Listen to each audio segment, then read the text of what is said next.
एक तरफ भारत ने हवाई शक्ति के क्षेत्र में तीसरा सबसे ताकतवर देश बनकर इतिहास रच दिया, तो दूसरी तरफ पूरा खेल ही पलट गया और इस बार वह खेल भारत के पक्ष में गया।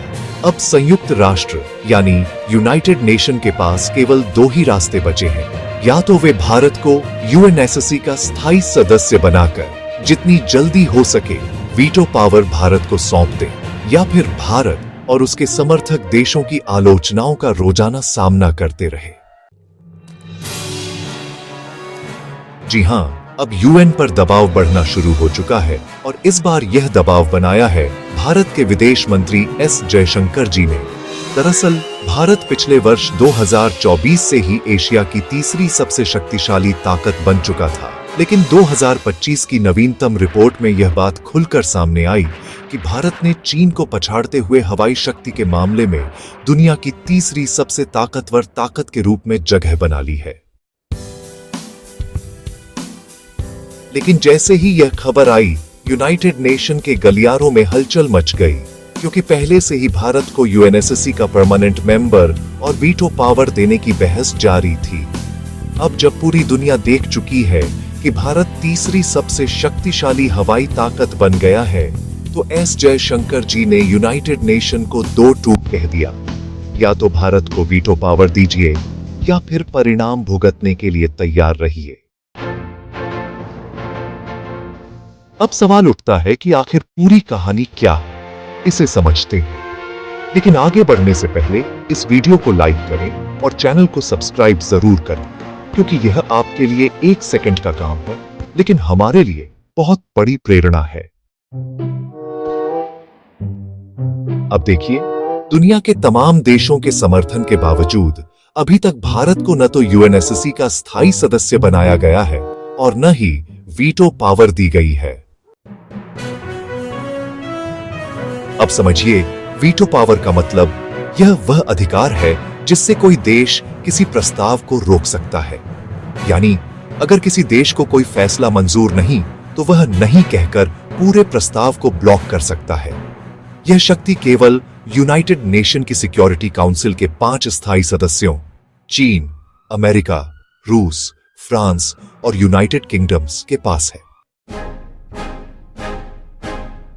इनमें से कोई भी देश यदि किसी प्रस्ताव के खिलाफ वोट कर दे, तो वह प्रस्ताव पारित नहीं हो सकता। लेकिन भारत के पास यह शक्ति अब तक नहीं है। इसका मतलब यह कि अगर कोई प्रस्ताव भारत के खिलाफ भी हो, तो भारत चाहकर भी उसे रोक नहीं सकता। यही वजह है कि भारत के लिए वीटो पावर बेहद जरूरी है, ताकि भविष्य में कोई भी निर्णय जो भारत के हित के खिलाफ हो, उसे रोका जा सके। क्योंकि सोचिए, आज रूस भारत का सहयोगी है, लेकिन भविष्य में समीकरण बदल सकते हैं। ऐसे में अगर कोई देश भारत के खिलाफ कोई प्रस्ताव लाए, तो बिना वीटो के भारत क्या करेगा?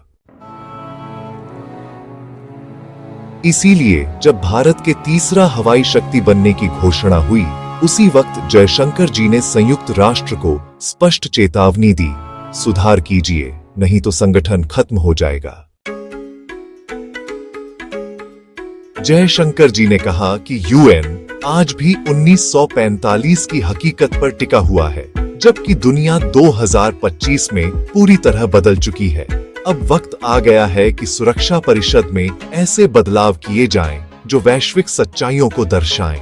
उन्होंने कहा कि समय बर्बाद करने का अब कोई विकल्प नहीं, वरना आने वाले वर्षों में संघर्ष और संकट बढ़ेंगे। भारत के हवाई शक्ति में तीसरा स्थान हासिल करने के तुरंत बाद इस बयान ने पूरी दुनिया का ध्यान खींचा और अब भारत के पक्ष में मांग तेज हो चुकी है कि भारत को जल्द से जल्द स्थायी सदस्य बनाया जाए और वीटो पावर दी जाए। दरअसल इस दिशा में भारत पहले से प्रयासरत था और अब ब्रिक्स देशों ब्राजील, रूस, भारत, चीन और दक्षिण अफ्रीका ने भी संयुक्त रूप से यूएनएससी में सुधार की मांग दोहराई है, ताकि यह अधिक लोकतांत्रिक और प्रातिनिधिक बन सके।